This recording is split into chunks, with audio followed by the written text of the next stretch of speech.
Hello दोस्तों, चलिए सुनते हैं एक रोचक और प्रेरणादायक कहानी। कहानी का शीर्षक है अक्लमंद हंस। एक बहुत बड़ा विशाल पेड़ था। उस पर बीसियों हंस रहते थे। उनमें एक बहुत सियाना हंस था, बुद्धिमान और बहुत दूरदर्शी। सब उसका आदर करते, ताऊ कहकर बुलाते थे। एक दिन उसने एक नन्ही सी बेल को पेड़ के तने पर बहुत नीचे लिपटते पाया। ताऊ ने दूसरे हंसों को बुलाकर कहा, देखो, इस बेल को नष्ट कर दो। एक दिन यह बेल हम सबको मौत के मुंह में ले जाएगी। एक युवा हंस हंसते हुए बोला, ताऊ, यह छो बेल हमें कैसे मौत के मुंह में ले जाएगी। सियाने हंस ने समझाया, आज यह तुम्हें छो लग रही हैं। धीरे धीरे यह पेड़ के सारे तने को लपेटा मारकर ऊपर तक आएगी। फिर बेल का तना मोटा होने लगेगा और पेड़ से चिपक जाएगा। तब नीचे से ऊपर तक पेड़ पर चढ़ने के लिए सीधी बन जाएगी। कोई भी शिकारी सीधी के सहारे चका हम तक पहुंच जाएगा और हम मारे जाएंगे। दूसरे हंस को यकीन न आया, एक छोटी सी बेल कैसे सीधी बनेगी।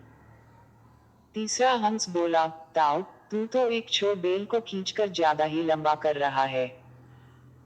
एक हंस बिड़बिड़ाया, यह ताऊ अपनी अक्ल का रौब डालने के लिए अंट-शंट कहानी बना रहा है। इस प्रकार किसी दूसरे हंस ने ताऊ की बात को गंभीरता से नहीं लिया। इतनी दूर तक देख पाने की उनमें अक्ल कहाँ थी। समय बीतता रहा। बेल लिपटते लिपटते ऊपर शाखों तक पहुंच गई। बेल का तना मोटा होना शुरू हुआ और सचमुच ही पेड़ के तने पर सीधी बन गई, जिस पर आसानी से चढ़ा जा सकता था। सबको ताऊ की बात की सच्चाई सामने नजर आने लगी। पर अब कुछ नहीं किया जा सकता था, क्योंकि बेल इतनी मजबूत हो गई थी कि उसे नष्ट करना हंसों के बस की बात नहीं थी। एक दिन जब सब हंस दाना चुगने बाहर गए हुए थे, तब एक बहेलिया उधर आ निकला। पेड़ पर बनी सीढ़ी को देखते ही उसने पे ड पर चका जाल बिछाया और चला गया। सांझ को सारे हंस लौट आए, पेड़ पर उतरे तो बहेलिये के जाल में बुरी तरह फंस गए। जब वे जाल में फंस गए और फफडाने लगे, तब उन्हें ताऊ की बुद्धिमानी और दूरदर्शिता का पता लगा। सब ताऊ की बात न मानने के लिए लज्जित थे और अपने आप को कोस रहे थे। ताऊ सबसे रुष्ट था और चुप बैठा था।